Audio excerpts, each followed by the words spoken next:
નમસ્કાર, હું છું કૃપાલાલ. ખબર ગુજરાતમાં આપ સૌનું સ્વાગત છે. અજ્ઞાનના અંધકારમાંથી જ્ઞાનના પ્રકાશ તરફ જવાનો અવસર એટલે વસંત પંચમી.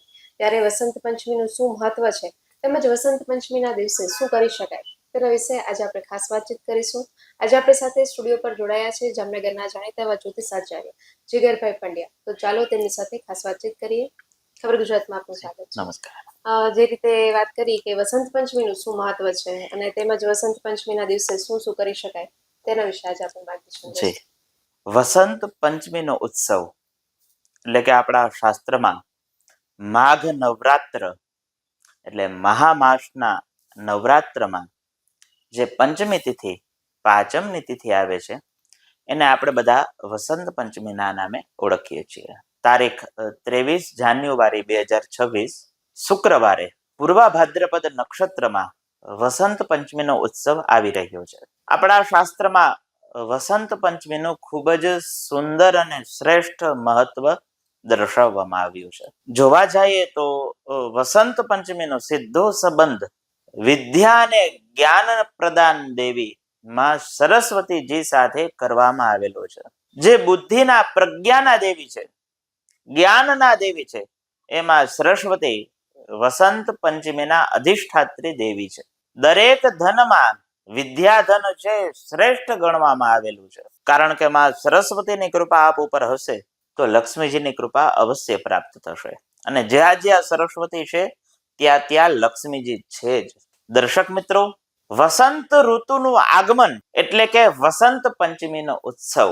દર્શક મિત્રો, જે વિદ્યાર્થી વર્ગ છે, ખાસ કરી અને જે કોમ્પિટિટિવ એક્ઝામ સાથે જોડાયેલા વ્યક્તિઓ છે અને બોર્ડ એક્ઝામ સાથે જોડાયેલા વ્યક્તિઓ છે, એમને ખાસ આ દિવસે કેવળ એક નાનકડો ઉપાય કરવાથી માં સરસ્વતીને એવી ઉત્તમ કૃપા પ્રાપ્ત થશે કે આખા વર્ષ દરમિયાન એને જે મહેનત કરેલી હશે ને એ મહેનતનું પૂરેપૂરું ફળ કેવળ આ નાનકડો ઉપાય આપશે.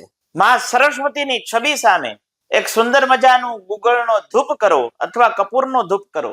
માં સરસ્વતીને દૂધથી બનેલ વાનગી, ખીર અથવા દૂધથી બનેલી કોઈ મીઠાઈનો ભોગ ધરાવો. માં સરસ્વતીને સફેદ પુષ્પનો હાર અથવા ગુલાબના પુષ્પનો હાર અર્પણ કરો અને કેવળ 108 વખત સાચા હૃદય અને મનથી ઓમ એમ, માં સરસ્વતીનો બીજાક્ષર છે એમ, એટલે ઓમ એમ આ મંત્રનો 108 વખત જપ કરો. જે વિદ્યાર્થીઓને પરીક્ષા સમયે લખવા બેસે છે અને ભૂલાઈ જાય છે, એવી જે કમ્પ્લેન કરે છે, એને બુદ્ધિ શક્તિમાં તુરંત વધારો થશે આ મંત્રથી. માટે આ ખૂબ સુંદર અને નાનકડો ઉપાય છે અને શ્રેષ્ઠ ફળ આપનારો છે. વસંત પંચમીના દિવસે તમે સાથે સાથે માં સરસ્વતીની પૂજા સાથે માં લક્ષ્મીજીની પૂજા પણ કરી શકો છો.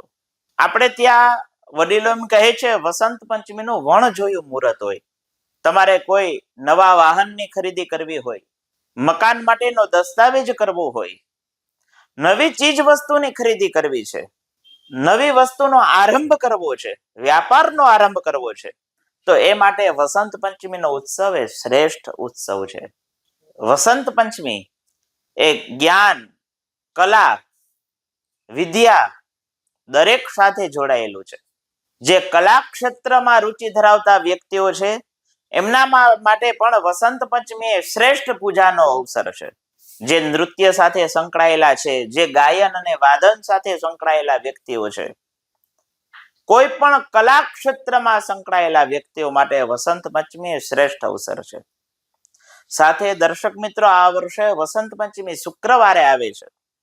શુક્ર છે એ કલાનો અધિષ્ઠાતૃ ગ્રહ માનવામાં આવે છે. માટે આ વર્ષે વસંત પંચમીમાં દુર્લભ સંયોગ થાય છે.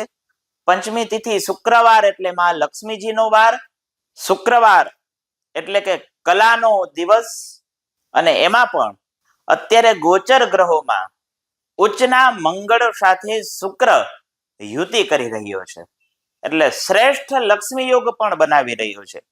તો દર્શક મિત્રો, માં લક્ષ્મીજીની પૂજા કરો, માં સરસ્વતીની પૂજા કરો અને વસંત પંચમીના ઉત્સવમાં વિદ્યાર્થી વર્ગ ખાસ કેવળ માં સરસ્વતીને ગંધ, પુષ્પ, ધૂપ, દીપ અને નૈવેદ્ય ગંધ એટલે ચંદન અથવા કંકુ, પુષ્પ એટલે ફૂલનો હાર, કમળ પુષ્પ માતાજીને પ્રિય છે કમળ પુષ્પ, ધૂપ કપૂર અથવા ગુગળનો ધૂપ, દીપ ગાયના શુદ્ધ ઘીનો દીવો, અને નૈવેદ્ય ખીર અથવા દૂધથી બનેલી વાનગી માતાજીને અર્પણ કરો. આ 5 વસ્તુ અર્પણ કરી અને તમારા વિદ્યા પ્રાપ્તિ માટેનો શ્રેષ્ઠ અવસર પ્રાપ્ત કરો. નમસ્કાર. તો જે રીતે જીગરભાઈએ આપણને જણાવ્યું કે વસંત પંચમીનું શું મહત્વ છે, તેમજ વિદ્યાર્થીઓએ શું કરવું જોઈએ જેથી તેમની યાદશક્તિમાં પણ વધારો થાય અને મા સરસ્વતીની કૃપા તેમની પણ સદાય બનાયેલી રહે. તો ખબર ગુજરાત સાથે જોડાઈ અમારા જે સ્ટુડન્ટ્સ છે કે જે આવનારા દિવસોમાં પરીક્ષાની તૈયારી કરી રહ્યા છે તેમને પણ માર્ગદર્શન આપ્યું એ બદલ ખૂબ ખૂબ આભાર. ધન્યવાદ.